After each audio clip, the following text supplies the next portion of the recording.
My name is Amelia. I am 28 years old. From the outside, my life always looked perfect. My family is wealthy. We live in a large house outside the city with tall windows, expensive furniture, and quiet halls that echo when you walk alone. People often think money brings freedom, but for me, it never did. From a very young age, my life was carefully controlled. My parents chose my schools, my hobbies, my clothes, and even the way I spoke. My mother believed a woman should always look calm and flawless. My father believed rules were more important than feelings. They said everything they did was for my future, but my future never felt like mine. Every day felt the same. Breakfast at the same table, conversations about reputation and expectations, silence instead of warmth. I often stood by my bedroom window at night, watching the city lights in the distance, wondering how people lived when no one was watching them. One afternoon, my parents asked me to join them in the living room. Their voices were calm and serious.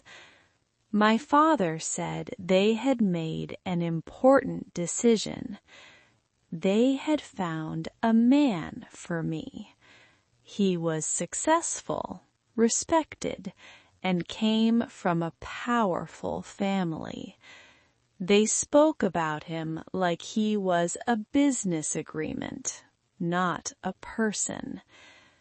I felt my chest tighten.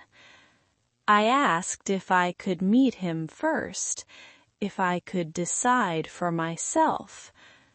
My mother smiled softly and said love was not necessary for a good marriage. She said stability was more important than happiness. In that moment, something inside me broke. I realized that if I stayed, I would slowly disappear. That night, I packed a small bag. I took only my documents and some cash. I left without saying goodbye. The night air felt cold, but it also felt honest. I walked for hours through quiet streets, afraid and excited at the same time. Near the river, I noticed a small cafe still open. The lights were warm, and I felt drawn inside. I sat at a table and ordered tea. That is where I met Noah.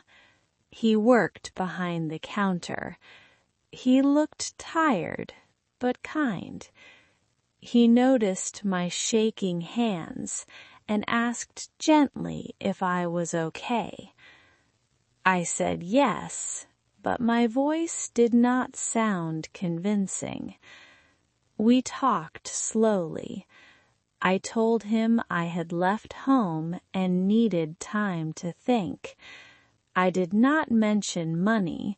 I did not mention my family. Noah listened without judging. When the cafe closed, he offered to walk me home. I told him I had nowhere to go. He hesitated, then said I could stay on his couch for the night. His apartment was small and simple, but it felt warmer than my large house ever had. Days passed, then weeks. I found a small job at a bookstore. I learned how to cook simple meals and wash my clothes by hand. Life was not easy, but it felt real.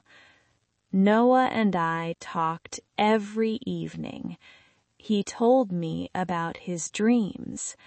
He wanted success, a better life, a future where he would never feel powerless again.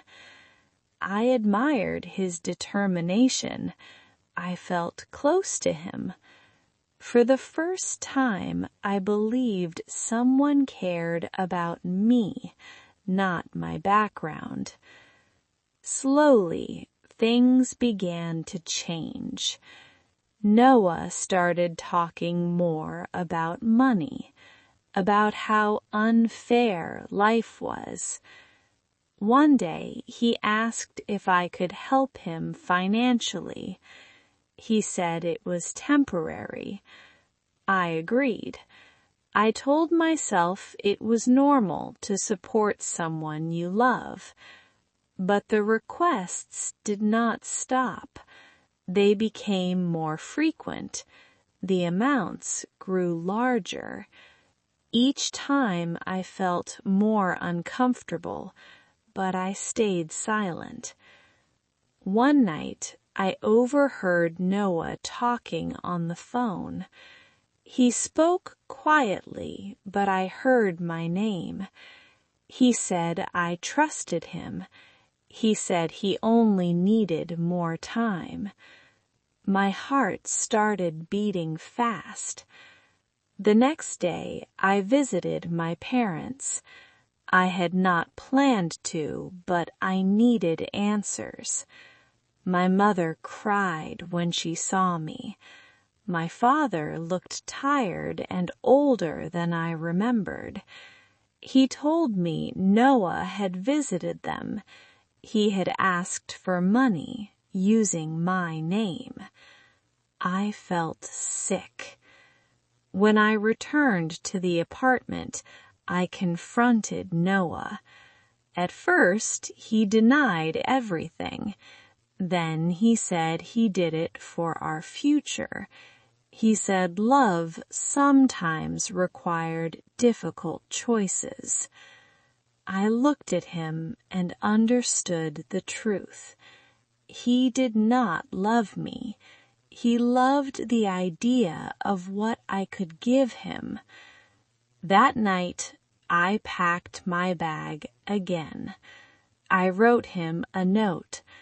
I told him I wanted freedom, not another cage. I left quietly. I moved to a new city. I rented a small room and found work at a cafe. I learned how to survive on my own. It was hard, but it felt honest. Months later, my father called me. He said Noah had tried to contact them again. This time they refused. After that, Noah disappeared.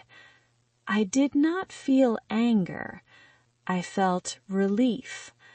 I was no longer running away from someone else's plans. I was finally walking toward my own life. And for the first time, it truly belonged to me. If you liked this story, please like, comment, share, and subscribe.